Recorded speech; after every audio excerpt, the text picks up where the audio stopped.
ሰላም እንዴት ናቸው? ዛሬም ሁልጊዜም እንደማደርገው አንድ አሪፍ ያልኩትን ፊልም ይዤላችሁ መጥቻለሁ። እስካሁን ቤተሰብ ካልሆናችሁ ሰብስክራይብ አድርጋችሁ ቤተሰብ ሁኑ። በጣም ብዙ አሪፍ ፊልሞች እያመለጣችሁ ነው። ሁልጊዜ እንደምላችሁ የምሰራቸው ፊልሞች ሌሎች ሰዎች ጋር እንዲደርስ የላይክ ምልክቷን መጫን እንዳትረሱ።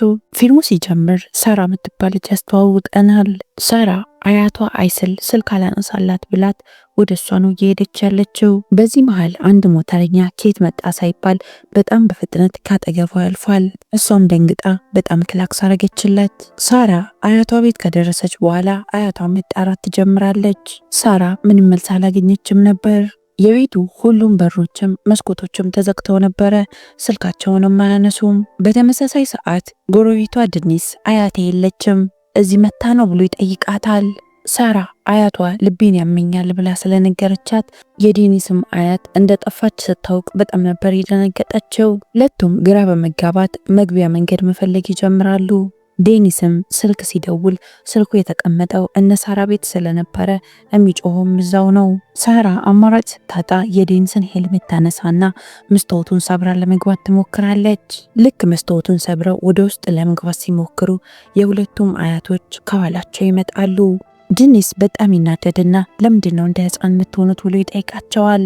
ሰሚሃ የልብ ህመም እንዳለባት ዴኒስ በጣም ነበር የተናደደባቸው። ሳራ እሺ ስልካችሁን አስቀምጣችሁ ወዴት ነው ሄዳችሁት ብላ ጠየቀች። ባህሩ ዳር ሄደው ሲዝናኑ እንደነበር ነገረቻቸው። የአይስል ስልክ ቻርጅ ዘግቶ ነበረ። ሰሚሃ ደግሞ ስልኳን ቤት ጥላ ነበር የሄደችው። ሰሚሃም ዴኒስን ይቅርታ ትጠይቀዋለች። ሳራና ዴኒስ አያቶቻቸውን ረስተው እርስ በእርስ መጨቃጨቅ ይጀምራሉ። ምን እንደተፈጠረ ባይታወቅም ከ15 ዓመታቸው ጀምሮ በጣም ነበር የሚጠላሉት። ከዛ በፊት ግን ጥሩ ጓደኛሞች ነበሩ። ከመሄዱ በፊት ዴኒስ ሄልሜቱን ያነሳና በሄልሜቴ መስታወቱን ሰብረሽ ሄልሜቴን ጎዳሽው ይላታል። እሷም ንግግሩ ቢያናድዳትም ነገሮችን ቀለል አርጋ ለመውሰድ ታስባለች። ከሁሉም ነገር በላይ ሳራ በጣም ያስደሰታት አያቷ ጤነኛ መሆኗ ነበር። አያቷ አይሰልም በጣም ደስተኛ ነበረች። ዴኒስ ከአያቱ ሰሚሃ ጋር ወደ ቤት ከተመለሰ በኋላ ለምንድን የጠራሽኝ ብሎ ጠየቃት። እሷም እራከኝ እኮ መተህ ጠይቀኸኝ አታውቅም ትለዋለች። በዛ ላይ ደግሞ ለወራቶች ሳትደውልልኝ ስትቀር የረሳኸኝ እኔ መሰለኝ አለችው። ዴኒስም ስራ በዝቶበት እንደጠፋ ይነግራትና ጓደኛዬ ኡላን እኮ በየሳምንቱ እየመጣ እንዲያይሽ እየነገርኩት ነው ብሎ ተነስቶ ይስማታል። የሚቀጥለው ቀን ሳራ ጓደኛዋ አሁ ተደውልላትና መጥፎ ዜና ነገረቻት። ስራዋን ሌላ ሰው እንደወሰደባት ትነግራታለች። ሳራ በጣም ትናደድና ስልኩን ጆሮዋ ላይ ነበር የዘጋቸው። የሳራ አያት አይስል ምግብ ሰርታ ስለነበረ እነ ሰሚሃ ቤት እንድታደርስ ሳራን ጠየቀቻት። ሳራ ድጋሚ ዴኒስን ማየት ስላልፈለገች መጀመሪያ እምቢ ብላ አቅማምታ ነበረ። ግን አያቷ ስትለምናት እሺ ብላ ይዛት ሄዳለች። ሳራ ምግብ አምጥታ የነ ሰሚሃን ቤት ስታንኳኳ ሰሚሃ ዴኒስን በሩን ክፈትላት ትለዋለች። ዴኒስም በር መክፈት አልፈለገም ነበር። እሷ ግን ስትቆጣው እሺ ብሎ ይሄድና ለሳራ በሩን ከፈተላት። ሳራ ምንም ነገር ሳትናገር ምግቡን ትሰጠዋለች። ምግቡን ከተቀበላት በኋላ ይቀምሰውና በጣም ነው የሚጣፍጠው ይላታል። ከዛም መቼም ይሄ እንደዚህ የሚጣፍጥ ምግብ አንቺ አይደለም የሰራሽው አላት። እሷም በጣም ትናደድና ጥላው ትሄዳለች። አያቶቻቸው በእነዚህ ልጆች መሃል ያለውን ጥል ለማብረድ ነበረ ሁለቱንም የጣሏቸው፣ ግን እስካሁን የተሳካላቸው አይመስልም። የዛን ቀን ምሽት የሳራ ጓደኛ አሁንም በድጋሚ ደወለች። አሁን ደግሞ ጥሩ ዜና ልትነግራን የደወለችው ያንቺን ቦታ የወሰደው ሰው ከአንድ ታዋቂ ፎቶግራፈር ጋር ኢንተርቪው እንዲያደርግ ተጠይቆ እሱን ማድረግ ስላልቻለ ስራውን ሊነጠቅ እንደሆነ ነገረቻት። ይሄ ፎቶግራፈር በጣም ታዋቂ ፎቶግራፈር ነው። እናም ስራዎቹ ብቻ ናቸው እንጂ የሚታወቁት እሱ ማን እንደሆነ በስነስርዓት የሚያውቅ ሰው የለም። ትልልቅ የሽልማት ፕሮግራሞች ላይ ተጋብዞ ራሱ ተገኝቶ ሽልማቱን አልወሰደም። ሁሉም ሰው ለምን እንደሆነ ማወቅ ይፈልጋል። ድርጅቱ ደግሞ ሳራ ይህንን ሰው ፈልጋ ኢንተርቪው እንድታደርግ ይፈልጋል። እሱን ኢንተርቪው ማድረግ ከቻለች ተመልሳ ስራዋን ማግኘት ትችላለች። አያቷ አይስልም ታዲያ እንዴት አርገሽ ልታገኘው አሰብሽ ብላ ጠየቀቻት። ሳራም የማናጀሩ ስልክ አለኝ እድሌን እሞክራለሁ ትላታለች። የሚቀጥለው ቀን ለሳራ ስራዋን ወስዶባት የነበረው ሰው ይደውልላትና እናስይዝ ይላታል። ያንን ታዋቂ ፎቶግራፈር ቀድሞ አግኝቶ ኢንተርቪው ያደረገው ሰው ስራውን ይወስዳል ይላታል። የተሸነፈው ሰው ደግሞ በፈቃደኝነት ድርጅቱን ለቆ ይወጣል። ሳራም በሀሳቡ ትስማማለች። ብዙም ሳይቆይ ሰሚሃ ድመቷ ዛፍ ላይ ወጣባት እሷን ለማውረድ ስትንገላታ ሳራ ተመለከተቻት። ሳራም ድመቷን ለማውረድ ወደ ዛፉ ትወጣለች። ከዛም ድመቷን አቅፋት ለመውረድ ስትሞክር አይስልና ሰሚሃ አውቀው መሰላሉን ይጥሉትና መሰላሉ የወደቀባቸው ያስመስላሉ። ከዛም ድኒስ እንዲረዳቸው ጠሩት። ድኒስ ተጠርቶ ከመጣ በኋላ መሰላሉን ቦታ ያደርግና ሳራን ውረጂ ይላታል። እሷ ግን የሱን እርዳታ አልፈለገችም። በራሷ ዘላ ከዛፉ ለመውረድ ስትሞክር በእግሯ መሰላሉን ትመታውና የድኒስ ጭንቅላትን ይመታዋል። ሳራም ያጠፋችው ጥፋት የዛን ይታያትና በጣም ደንግጣ ደጋግማ ይቅርታ ጠየቀችው። ድኒስ ግን በጣም ተናዶ የገፈተራትና ምንም ነገር ሳይናገር ጥሏት ይሄዳል። አያቷ አይሰል ትመጣና ባንዴጅና መድኃኒት ሰጣት። ሄዳ ድኒስን ቁስሉ እንድታሽግለት ጠየቀቻት። በመጀመሪያ ሳራ እምቢ ብላ ነበረ። በኋላ ግን የራሷ ጥፋት እንደሆነ ስትረዳ እሺ ብላ ይዛለት ትሄዳለች። ሳራ ልክ ድንስ ቤት መጣ። ድንስ ሲመለከታት ንዴት ውስጥ ስለነበረ ተነስቶ ጥሏት ይሄዳል። በዚህ መሃል ያ ታዋቂ ፎቶግራፈር ያነሳውን ፎቶ ሳራ ድንስ ቤት ትመለከተዋለች። ፎቶውን ስለምታውቀው ወዲያው ያ ታዋቂ ፎቶግራፈር ያነሳው ፎቶ እንደሆነ አወቀችው። ሳራ አግኝታ ኢንተርቪው ማድረግ የምትፈልገው ፎቶግራፈር ድኒስ ነው። ለማረጋገጥ ሳራ ሰሚሃን ይህን ፎቶ ማን ያነሳው ብላ ጠየቀቻት። እሷም የልጅ ልጄ ድኒስ እኮን ያነሳው ትላታለች። ሳራ በጣም ነበር የተገረመችው። እንደዚህ ስታስስና ስትፈልግ የነበረው ቅርብ ያለ ጎረቤቷን ነው። ሳራም ፈጠን ብላ ለስራ ባልደረባዋና ለጓደኛዋ አሁ ትደውልላትና ስለ ድኒስ የሰበሰቡትን መረጃ በጠቅላላ ይዛላት እንድትመጣ ጠየቀቻት። አሁም ልክ እንደመጣች ሳራ ሁሉንም ነገር ተነግራታለች። ልጅ እያለን አንድ ጊዜ ከድኒስ ጋር ተጣልተን ነበር። ከዛ በኋላ ድጋሚ ጓደኛሞች መሆን አልቻልንም። የዛኔ ቂም ሳይዝብኝ አይቀርም። አሁንም ለኢንተርቪው እንዴት አርጌሽ እንደማስብለው እኔ እንጃ ትላለች። የሚቀጥለው ቀን ሳራ ሰሚሃንና ድኒስን ቁርስ እንዲበሉ ጋበዘቻቸው። አሁን ለድኒስ የሚሆን ጥሩ ስጦታ እንድታዘጋጅ ነገረቻት። ለቁርስ የመጣቸው ሰሚሃ ነበረች። ድኒስ ምሽት ላይ ከጓደኞቹ ጋር ለመዝናናት ወጥቶ እስካሁን አልተመለሰም። ከተወሰነ ደቂቃ በኋላ ድኒስ ከጓደኛው ኡላ ጋር ይመጣል። እናም እዛው አያቱ ቤት ከጓደኛው ጋር ቁርስ እየተመገበ ነበር። ኡላ ሳራ ማግኘት ስለፈለገ ቁርሱን ይዞ ወደ እነሱ ቤት ይመጣል። ድኒስም አማራጭ ስላልነበረው እሱን ተከትሎት መጣ። ድኒስ ተነስቶ ከመሄዱ በፊት ሳራ ስጦታ አለ ብላ ተነስታ ስጦታውን ትሰጠዋለች። ሳራ የዛን የሰበረችውን ሄልሜቱን ለመተካት ነበር የሞከረችው። ድኒስ ልክ ካርቶኑን ሲከፍተው ሄልሜቱ የሴት ሄልሜት ነበረ። ሳራ በጣም ነበር የደነገጠችው።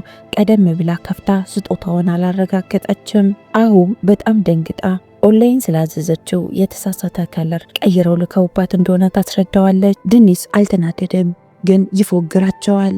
ያኛው ሄልሜቴ በጣም ብዙ ማስታወሻዎች ነበሩ፣ ችግር የለውም። በዚህኛው ሄልሜት አያቴ አበባ ትተክልበታለች ብሎ አሾፈ። ሳራ ያቀራርበናል ብላ ያቀደችው እቅድ እንዳሰበችው አልሆነላትም። ያጠፋችውን ጥፋት ለማስተካከል ሌላ እቅድ ማውጣት ጀመረች። እዚህ እቅድ ውስጥ የድኒስን የቅርብ ጓደኛ ኡላንም አስገብተውታል። አንድ ላይ ይሄዱና ኡላን አግኝተውት ሀሳባቸውን አስረዱት። ለስራ የሚሆን ፎቶዎችን ድኒስ እንዲያነሳ እንፈልገን ነበረ፣ እስኪ አንተ አግዘን አለችው። ኡላም ልክ ድኒስ እስኪመጣ ይጠብቅና እስኪ ሳራን ይዛሃት ወደ ባህሩ ዳር ሄዳችሁ ዞር ዞር በሉ ብሎ ያበረታታዋል። ሳራ እድሉን እንዳገኘች ስትረዳ በጣም ተደስታ እድሏን ለመጠቀም ተወስናለች። አንድ ላይ ተያይዘው በሞተር ኡላ ሂድ ወዳላቸው ቦታ ይሄዳሉ። ሳራ ሞተር ላይ ቁጭ ብትልም ሚስል ላለመንካት የተቻላትን እያደረገች ነበር።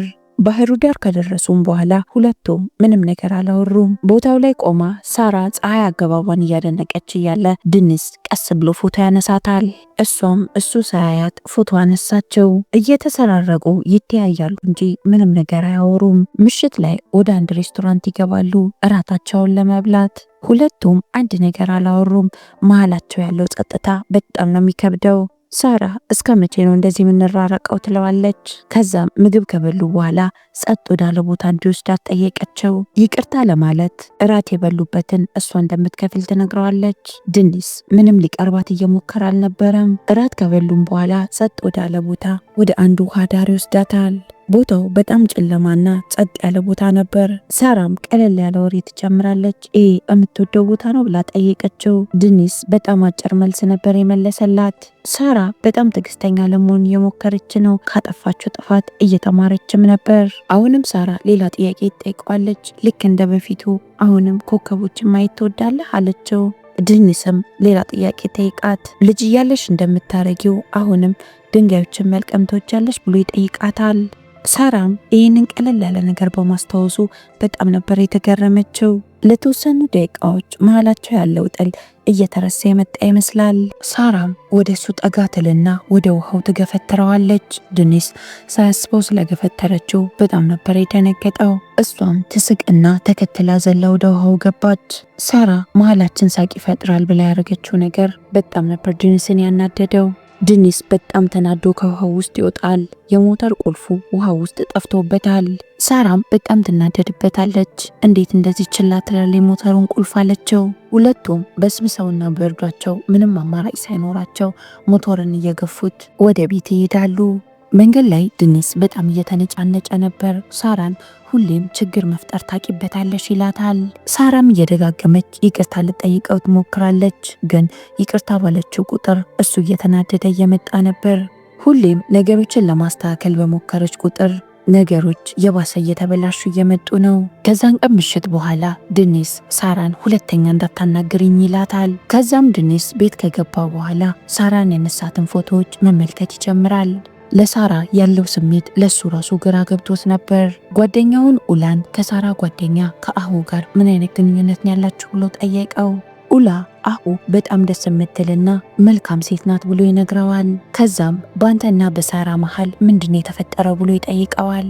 ድኒስ አሁንም ተናዶ ሳራ ምንም የምትለወጥ ሰው አይደለችም አለው። የልጅ ልጆቻቸው አሁንም እንዳልታረቁ ሲመለከቱ አይሰልና ሰሚሃ ሌላ ነገር ማቀድ ጀመሩ። ሰሚሃ ድኒስን ይዛው እቃ ለመግዛት ወደ ከተማ ትሄዳለች። አንድ ካፌ ውስጥ ደግሞ ሳራና አሁ ቁጭ ብለው እያወሩ ነበር። ድኒስ ብቻው መሆን ስላልፈለገ ጓደኛውን ኡላን ይጠራዋል። ሰሚሃም ልክ ሳራን ስትመለከታት እነሱን እዛው አቁማቸው ወደ አንድ ሱቅ ትገባለች። ኡላም አሁን ሲመለከታት ሄዶ ሰላም ይላቸውና ሊያናገራት እንደሚፈልግ ነገራትና ይዟት ይሄዳል። ሳራም ብቻዋን ትቀራለች። በዚህ መሃል ሁለት ወንዶች ይመጡና ሳራ አጠገብ ቁጭ ብለው ሊያናግሯት ይሞክራሉ። ሳራ ተነስታ ጥላቸው ለመሄድ ሞክራ ነበረ። እነሱ ግን ይከተሏታል። ከዛም አንደኛው እጇን ሲይዛት ሳራ ራሷን ለመከላከል መደባደብ ትጀምራለች። ድኒስም ሊያግዛት ጣልቃ ይገባል። በዚህ መሃል ሳራ ተሳስታ ድኒስን መታችው። አቅራቢያው የነበረ ፖሊስ ግርግሩን ሲመለከት ሁሉንም ሰብስቦ ወስዶ ያስራቸዋል። አይሰልና ሰሚሃ ድኒስና ሳራ ወደ እስር ቤት ሲወሰዱ ሲመለከቱ በጣም ነበር የተነገጡት። እነዚህን ሁለት ልጆች አስታርቃለሁ ብለው እነዚህ ሁለት አሮጊቶች እየተሰቃዩ ነው። ሳራና ዴኒስ አንድ ላይ ነበረ ማቆያ ክፍል ውስጥ የገቡት። ድኒስ ሊረዳት ወደ እሷ በተጠጋው አንድ ላይ ስለታሰሩ ሳራ እሱን ነው እየወቀሰች ያለችው። አንተ ጣልቃ ባትገባ ኖሮ ፖሊሶች አያስሩንም ነበር አለችው። ድኒስ ምንም መልስ አልመለሰላትም፣ ጸጥ ነበር ያላት። ኡላና አሁ ነገሮችን ለመፍታት ከፖሊሱ ጋር አንድ ላይ እየተነጋገሩ ነበር። የተወሰኑ ደቂቃዎች በኋላ ሳራን ሊያጠቋት የሞከሩት ሁለቱ ሰዎች ይጠራሉ። እናም እነዚህን ሁለት ሰዎች አይሰልና ሰሚሃ እንደቀጠሯቸው ሰዎቹ ራሳቸው ተናገሩ። አይሰልና ሰሚሃ ሐሳባቸው እነዚህ ሰዎች ሳራን ሲያጠቋት ዴኒስ ያድናትና ይታረቃሉ ብለው ነበር ያሰቡት። እቅዳቸው ግን እንዳሰበው አልሆነም። ፖሊሱም ዴኒስና ሳራ ጠዋት እንደሚለቀቁ ይነግራቸዋል። አያቶቻቸው ግን ሁለተኛ እንደዚህ ነገር እንዳያደርጉ ነገራቸው አለው። ኡላና አሁ አያቶቻቸው ባደረጉት ነገር ተገርመው እየሳቁ ፖሊሱን አመስግነውት ይወጣሉ። የሚቀጥለው ቀን ከእስር ቤት ከተፈቱ በኋላ ድኒስ ሳራን ወደ ቤት ላድርሰሽ ብሎ ይጠይቃታል። በመጀመሪያ እንዳታናግረኝ ብለኸኝ አይደለ? ለምንድነው አብረን የምንሄደው አለችው። በኋላም ግን ሚሸኛት እንደሌለ ስትረዳ አብረው ለመሄድ ወሰነች። ወደ ቤት እየሄዱ ድኒስ ፍጥረት ላይ ስለነበረ ሳራ ደጋግማ ፍጥረትን ቀንስ ትለዋለች። እሱ ግን ሊሰማት አልፈለገም። በኋላም ሳራ በጣም ስትፈራ ይመራውና ድኒስ ሞተሩን ያቆመዋል። እሷም ከሞተሩ ከወረደች በኋላ በጣም ክፉነ እናም ራስ ወዳድ ነህ አለችው። ሞተር ፍጥነቱን ቀንስ ስል ቀስ ብሎ እንደመሄድ አንተ እኔን ትፎግረኛለህ ትለዋለች። ሳራ በጣም የምትወዳቸውን ቤተሰቦቿን ያጣችው ሞተር በፍጥነት እየነዱ ከመኪና ጋር ተጋጭተው ነው። ድኒስ ሳራ ይህን ያህል እንድትፈራ ስላደረገ በጣም ነበር የጥፋተኝነት ስሜት የተሰማው። ሳራም እኔም ማሰቃየት ያዝናናሃል ብላ ጠይቀዋለች። ከዛም ለምንድነው ድጋሚ ጓደኛሞች መሆን ያቃተን ብላም ጠየቀችው። ድኒስም ከዚህ በላይ ስሜቱን ደብቆ መቆየት ስላልቻለ ይጠቃትና ግጥም አርጎ ከንፈሯን ይስመዋል። በመካከላቸው ያለው ጭቅጭቅ ወዲያው ነበር የጠፋው። ትንሽ ቁጭ ብለው ካወሩ በኋላ ደስተኛ ሆነው ወደ ቤት ጉዟቸውን ጀመሩ። አሁንና ኡላ ከአያቶቻቸው ጋር አንድ ላይ በመሆን ግራ ተጋብተው እነ ድኒስን እየጠበቋቸው ነበር። ሁሉም ሰው ድኒስና ሳራ ሰላም እንደፈጠሩ ተመልክተዋቸው ብቻ ነበር ያወቁት። አሁ ምንም አላስችልሽ ስላላት ሳራን ጠየቀቻት እና ታረቃችሁ ማለት ነው ትላታለች። ሳራም ነገሮችን ማብራራት ስላልፈለገች እንደዛ ነገር ብላ ነበር የተወችው። አሁ እሺ ድኒስን ኢንተርቪው ለማድረግ ጠየቅሽው ትላታለች። ሳራም አላነሳውበትም አለቻት። የዛን ቀን ምሽት ሳራ ከረጅም ጊዜ በኋላ ቀለል ያለ ስሜት ይሰማታል። በመካከላቸው ያለው ጭቅጭቅና አለመግባባት ቀስ እያለ መስመር እየያዘ ይመጣል። የሚቀጥለው ቀን ድኒስ ከሳራ ጋር ተያይዘው ከቤት ይወጣሉ። አንድ ላይ ተወልደው ያደጉበት ቦታ ስለነበረ በጣም ብዙ ትውስታ አላቸው። ሳራም ለምንድን ነበረ ክረምት ላይ አብረን ጊዜ ማሳለፍ ያቆምነው አለችው። ድኒስም ሁሌም ከኔ ጋር የምትሄጅበት ቦታ አንድ ቀን ከአንድ ሰው ጋር ስትሄጅ አየሁሽና በጣም ተናደድኩ ይላታል። በጣም ወደሽ ስለነበረ ከሌላ ሰው ጋር ስትሆኚ በጣም ነበረ ምቀናው አላት። ሳራ በጣም ነበር የገረማት። እንደዛ እንደሚሰማ አላቅም ነበር ትለዋለች። ምክንያቱም ምንም ነገር ብሏት አያቅም፣ እናም ምልክት እንኳን አሳይቶ አያቅም። ከዛም ይቅርታ ጠየቀችውና የወሬውን ርዕስ ቀየረች። ለምንድነው ኢንተርናሽናል አዋርድ አሸንፈ ሽልማቱን ያልወሰድከው አለችው። ድኒስ መልስ አልመለሰላትም። ሌላ ጥያቄ ጠየቃት። ኤግዚቢሽን ላይ ፎቶዎችን ስትመለከቺ ምን ተሰማሽ አላት። ሳራም በጣም እንዳስደነገጣትና እንደዚህ ጎበዝ ፎቶግራፈር እንደሆነ እንደማታቅ ነገረችው። ድኒስም መልሱን መለሰላት። ለኔ ሽልማት ሰዎች ፎቶዬን ካዩት በኋላ የሚሰጡት አስተያየት ነው ይላታል። ዋናው ግቤ ሽልማት መውሰድ ሳይሆን ስራዎቼን ከሰዎች ጋር መጋራት ነው ይላታል። የዛን ቀን ምሽት ድኒስ ሳራን ወደሚኖርበት ቤት ወስዶ ቤቱን ያሳያታል። ከዛም በድንጋይ የተሞላ አንድ ጠርሙስ ያሳያታል። እነዚህን ድንጋዮች የለቀምኩት ከየሄድኩባቸው ሀገራቶች ነው ብሎ ይነግራታል። እናም ለሷ በስጦታ መልክ ይሰጣታል። ምክንያቱም ከልጅነቷ ጀምሮ ከተለያዩ ቦታዎች ድንጋይ መልቀም ትወድ ነበር። ሳራም በጣም ነበረ ልቦ የተነካው። ድኒስ እንደዚህ እንደሚያስብላት አታውቅም ነበር። የሚቀጥለው ቀን አሁንም በድጋሚ ካፌ ውስጥ ይገናኛሉ። ሳራም ጥያቄ ጠየቀችው። ለምንድን ነው በሚዲያ ታሪክን ማጋራት የማትፈልገው ብላ ጠይቀዋለች። እሱም ህይወቴን ሚዲያ ላይ መውጣት አልፈልግም፣ ተደብቄ መኖር ያስደስተኛል አላት። ፎቶዎቼ በደንብ ይናገሩልኛል፣ በእኔ ብዙም ጥቅም የለኝም አላት። ቀናቶች በሄዱ ቁጥር ሳራና ድኒስ አንድ ላይ ጥሩ ጊዜ እያሳለፉ እየመጡ ነበር። ሳራ ከስራ ቦታ ይደውልላትና መጥፎ ዜና ይነገራታል። እሷም በጣም ነበር የተናደደችው። ከደውሎ የተነገራት የመጽሔቱን ከቨር ፎቶ እስካሁን አላስገባሽም ተብሎ ነው። እናም ብዙም ጊዜ የላትም፣ አንድ ቀን ብቻ ነበር የነበራት። ዴኒስ ይህንን ሲሰማ ሊረዳት ፈቃደኛ ይሆናል። ሳራ መጀመሪያ አቅማምታ ነበረ፣ በኋላ ግን እሺ ብላ እንዲያግዛት ፈቃደኛ ትሆናለች። አንድ ቅድመ ሁኔታ ግን አስቀምጦላታል። የሱ ስራ እንደሆነ ማንም እንዲያውቅ አልፈለገም። የሚቀጥለው ቀን የፎቶግራፉን ስራ ይጀምራል። ሳራ ሞዴሎቹን አዘጋጅታ ለፎቶ ማስተካከል ትጀምራለች። አሁን ሳራን ጠየቀቻት። ድኒስን ጠየቅሽው ምን አለች ስለ ኢንተርቪው ትላታለች። ሳራም እስካሁን እንዳላነሳችበት ነገረቻት። ለመጠየቅም አላስብም፣ ድኒስ ፍላጎት ያለው አይመስልም አለቻት። እናም አምኜ በፈቃደኝነት ስራዬንም ለመልቀቅ ወስኛለሁ ትላለች። አሁ ግን በሀሳቡ አልተስማማችም። እንደዚህ የለፋሽበትን ስራ እንዴት ሜዳ ላይ በትንሽ ትቀሪያለሽ ትላታለች። ሳራ ከድኒስ ጋር ያለኝ ግንኙነት ከሁሉም ነገር ይበልጣል ብላ ነበር የመለሰችው። በዚህ መሃል ከሳራ ጋር ያስያዘው የሳራን ስራ የወሰደባት ሰው ቦታው ላይ ይገኝና ከሳራ ጋር ይጣላል። ከዛም ድኒስ ማንነቱን እያወቀች ኢንተርቪው ማድረግ እንዳልፈለገች ሲረዳ ይህም ሰው በጣም ይናደድና እውነቱን ለድኒስ ይነግረዋል። ድኒስም በጣም ግራ ተጋብቶ ሳራን እስከዛሬ አብረሽኝ የነበርሽው ኢንተርቪውን ለማድረግ ብለሽ ነበር ይላታል። ሳራም መጀመሪያ እንደዛ ነበረ፣ በኋላ ግን ምን ያህል እንደምትወደኝ ስረዳና ላንተ ያለኝን ፍቅር ሲገነዘብ ሁሉንም ትቼዋለሁ አለችው። ይህንን ሲሰማ ድኒስ ፊቱን አዙሮ ጥሏት ይሄዳል። ሳራም ተከትለው ነገሮችን ልታስረዳው ሞከረች፣ ግን አልተሳካላትም። ከዛን ቀን በኋላ ለረጅም ጊዜ ሁለቱም አልተነጋገሩም። ሳራ በተደጋጋሚ ማልቀስ ሆኗል ስራዋ። ሳራ ዴኒስን በደንብ ስለምታውቀው ኢንተርቪውን ጽፋ ልታሳትመው ተወስናለች። አሁ እርግጠኛ ነሽ ዴኒስን ሳናስፈቅድ ታሪኩን ሰዎች እንዲያውቁ ማድረጋችን ሊያናድደው ይችላል ብላ ስትላት ሳራ ትክክለኛው ነገር ነው አለቻት። ሳራ የጻፈችውን ጽሑፍ ሁሉም ሰው ነበር የወደደው። ሳራም በጻፈችው ጽሑፍ ምክንያት ከፍ ያለ የስራ ደረጃም ይሰጣታል። ሳራ ዴኒስ የሰጣትን የድንጋዮች ስብስብ ሁሉንም ዘርግፋ አንድ ባንድ ማየት ትጀምራለች። ሁሉም ድንጋዮች ላይ የምን ሀገር ድንጋዮች እንደሆኑና ከየት ቦታ እንደተነሱ ተጽፎባቸዋል። እሷም ምን ያህል እንደሚወዳት ስትረዳ በጣም ነበር ያዘነችው። ኡላም ሰዎችን አልቀርብም ብሎ ለረጅም ጊዜ ብቻውን የነበረውን ዴኒስን ፍለጋ ይሄዳል። ከዛም መጽሔቱን ያመጣለትና ታሪኩን አንብበው ብሎ ያስገድደዋል። ዴኒስም ታሪኩን ካነበበው በኋላ ሳራ ምን ያህል ለሱ ተጠንቅቃ ጽሑፉ እንደጻፈች ተረዳ። ስሙንም አልጠቀሰችም፣ ፎቶውንም አላስቀመጠችም። ግን ትክክለኛ የሱ የሆነውን ሀሳብ አንጸባርቃ ነበር ጽሑፉን የጻፈችው።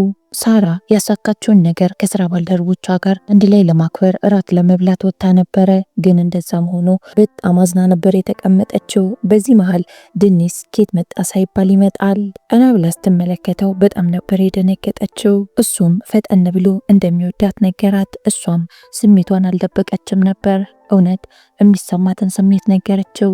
በመጨረሻም ይታረቁና አንድ ላይ ለመሆን ይወስናሉ። የዚህ ፊልም ታሪክ እዚህ ላይ ያበቃል። ነገ ኮሪያ ፊልም እንድሰራላችሁ የምትፈልጉ ከሆነ ኮመንት ላይ ሀሳባችሁን አሳውቁኝ። እስካሁን አብራችሁኝ ስለቆያችሁ አመሰግናለሁ።